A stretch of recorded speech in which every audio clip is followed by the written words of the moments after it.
We're going to do an initial review and first run in the Saucony Endorphin Pro Plus, $250, releasing late September. So the Endorphin Pro Plus joins the sub 7 ounce, sub 200 gram club, along with shoes such as the Next Percent, the Puma Elite Nitro, and the Metaspeed Sky.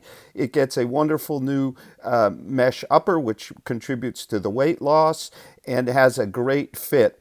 Later in the video, we're going to compare them to those other sub 7 ounce shoes we just mentioned, but here are some of the details and our impressions from the run.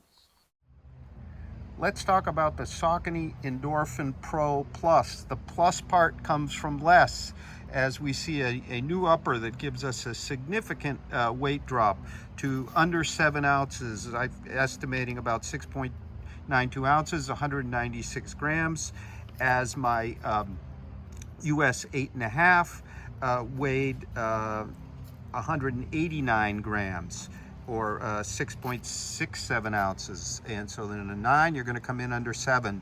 So we have the same big stack height of 35.5 at the heel of PWRRUN PB, which is expanded PEBA pellets as before, and we got the 27.5 at the forefoot. So this is a max cushion shoe, of course, max cushion, very light racer. We have a carbon plate through here with Saucony's Endorphin Speed Roll technology, which gives you a snappy toe off. I've taken them out for a run, and I'm going to give you those impressions on fit and ride. But the upper itself is just a single layer. There you can see it's pretty flat in texture. There's no scratchiness, but it's sort of a grid pattern. There are absolutely no overlays here. There's kind of an unusual square heel, but as soon as you put them on, and I'll show you a picture, it locks around your heel. It's very, very neat how they've done that, but otherwise there's no stiffeners. Works super well. There is something of note here in terms of the sock liner. It is glued in, but what's really neat is it's quite stiff. You can see how stiff it is, and it rises up. You can see how high it rises here. So it really provides a really solid underfoot platform, and I think that's how Saucony gets away from having to have any overlays whatsoever. You can see where it is. Now, I've taken them for a run, and I'm going to tell you more about that, but this does not bother, does not bite. So far, it was a fairly short run, but up tempo. So there's lots of kind of support built in to that into that sock liner, which is glued in. It's relatively thick. It feels, I guess, like an EVA, but it's kind of something kind of different. I think kind of key. Tongue completely unpadded, kind of leatherette. Lace up's very, very easy. I laced them up once and off I went. You've got no overlays, which often we talk about width, but width is often affected by materials, and with no overlays in this pliable mesh, even relatively medium to wider feet should work. The only area that feels a little snugger is through here, and that really helped keep me locked down on the platform. So I've taken them out. I'll tell you how they ran and a bit more about the fit, and then we're going to have a bunch of comparisons here in the older one and also in the sub 7 ounce. We're in Rye Beach. We're going to give our Endorphin Pro Plus a shakeout cruise here, a little boardwalk first. So the ride is very aggressive. I think they're a bit softer. The upper hold is really amazing here. Not as sloppy as version 1, that's for sure. Didn't run version 2, but well held. Midfoot, get into Y, decently held. So Saucony talks about a race spike fit. I think it's a bit more relaxed than that. A bit snug through here. Plenty of toe box room. There's a small bumper, vertical bumper. The heel is very, very well held. I think part of that is overall the fit is due to that sock liner, which is quite rigid, keeps you from over-pronating. So I feel much more aligned than I did in the earlier versions, or for example, the Puma. So I'm going to keep going. So let's talk about my first run in the Saucony Endorphin Pro Plus, about 4 miles. What a ride. Plus. First, a couple notes about the upper. You notice how this is kind of squared off at the heel? You'd say, wow, what's going to happen there? Well, what happens is it forms to your Achilles. Look over here, how it, and the hold is just sensational at the rear with really not much heel counter. The midfoot is very well held. I wouldn't call it a track spike. I wouldn't call it a super roomy fit. It's just about perfect to keep us aligned on that 35.5 millimeter big heel, relatively narrow platform. Now there's something else that's going on here with this super light upper. The sock liner, and you maybe be able to hear it, it is quite rigid. And I think what that does is it maintains you on the platform and keeps you from collapsing too much pronation. So what I felt was I was very well aligned in a forward motion here. I also think the foam and depressing, it seemed, versus version 1 is slightly softer. The speed roll is still there, but it isn't as quite as sharply as aggressive as it was before. It's more pleasant. I didn't feel like it was like a sharp element in the mix. What I do really notice is much more aligned in this shoe.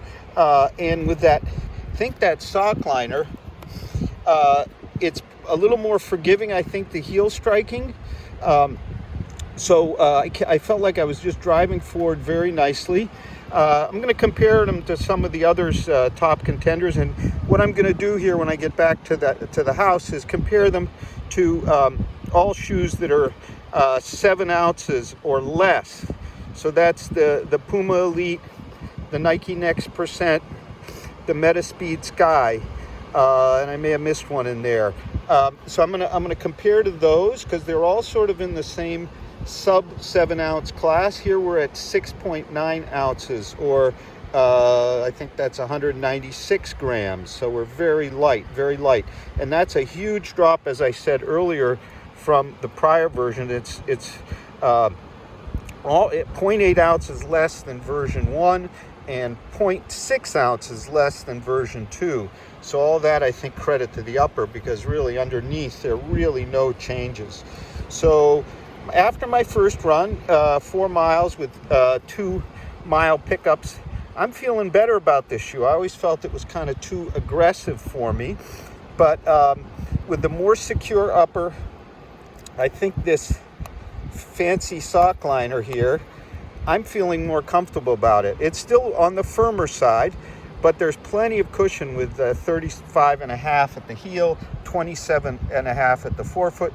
So it becomes much more starting to lean for me towards a half marathon shoe, but certainly a 10K shoe.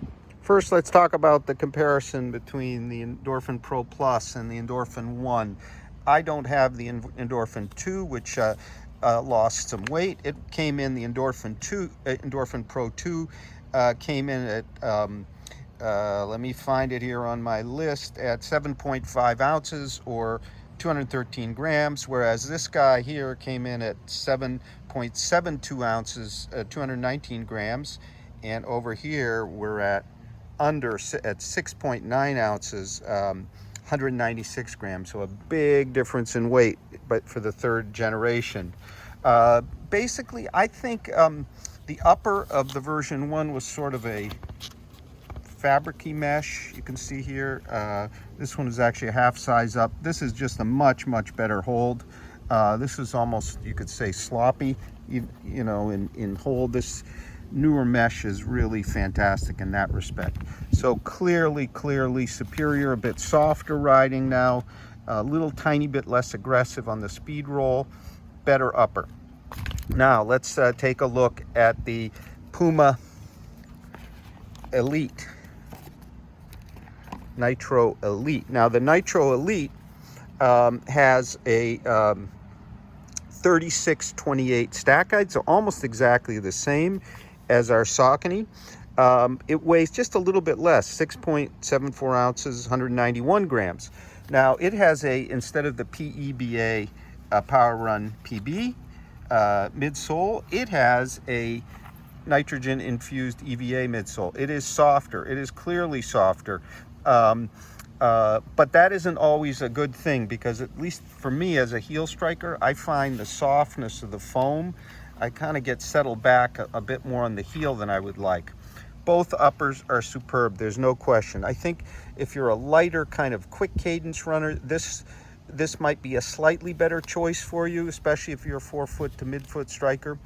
And here, if you need a touch more kind of rear substance, our Pro is a better choice. The speed roll is a bit more aggressive in the front, and your Puma is a bit softer and a bit lighter. Now, let's take a look at the Asics Metaspeed Sky comparison. The Metaspeed Sky has a 5mm drop versus our 8 here, and that is really noticed because of the group, and it's kind of comparable to the Puma. It has soft foam at the heel, 5mm drop. Much more of a sensation of kind of a platform here compared to our Saucony, a forward platform. You really need the land up front for it to work. I've run a really fast 2 mile in it, but then after about 2 miles, I start to suffer if you're back on the heel. So it's really designed for the stride, what they call the stride runner. So where the stride extends as pace picks up. And I think the slightly firmer Endorphin Pro is a little more kind of friendly to the cadence and heel striker with this, with its higher drop and a bit firmer foam. In terms of uppers, they're both really quite similar in fit. Now, our Metaspeed Sky comes in at, let me look at my notes, exactly the same weight as our 6.9 ounces, or about 196 grams. So they're both about the same weight. You get a bit more forefoot cushioning at 33 versus 27.5, but you really got to use it by being up on the forefoot, because that lower drop, softer heel can get you into trouble. Now, last, let's look at the Nike Next Percent, the first generation. Clearly the Saucony has a superior upper. It's just fuss-free. Nothing wrong with the Nike, but more plasticky. It does have a heel counter, which our Endorphin Pro Plus doesn't, but I really don't miss it at all in the Endorphin Pro Plus. Now, by stats, the Nike is has a 40mm heel, so it has 4.5 millimeters more stack than our Saucony at the front, and it has about 4.5 more at the front at 32, and it weighs 0.2 ounces less. So it's still kind of the one by stats to beat. However, I find the Nike quite flatter feeling certainly than the Endorphin Speed. It is more cushioned, but I think it takes a little more work to get up off the front, even though it has a touch more cushioning. The cushioning, I think, is a bit more forgiving. I think with this new Endorphin Pro Plus, Saucony gets a lot closer to the Nike. The real issue, I think, in between these two and really all the other competitors is the ZoomX foam is just lighter than the other alternatives, such as the beads, the expanded beads of the same kind of material. The Puma gets close with its expanded, with its nitrogen infused EVA, and then we believe the Metaspeed Sky is also a PEBA, but a different kind of approach.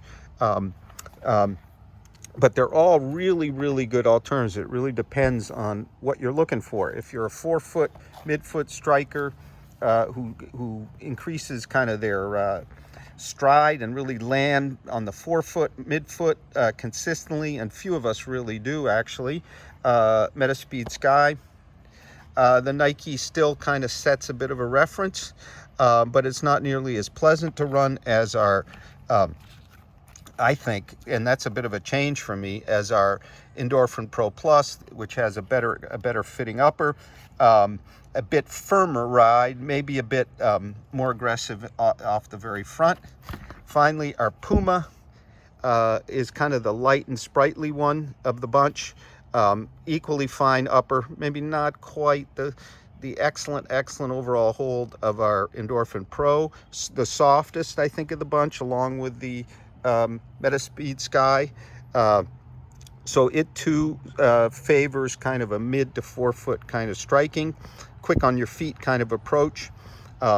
So that's just a quick overview. We're going to be doing a lot more running in this shoe. I'm going to pass mine off to Michael Ellenberger, our fastest runner, who just ran a 1:10.5. He's going to make them sing, but before I let him go, I think I'm going to run a couple more times in them, because they're a lot of fun. They fit well, and they're much smoother, I think, than the version 1, which was the last one I tested.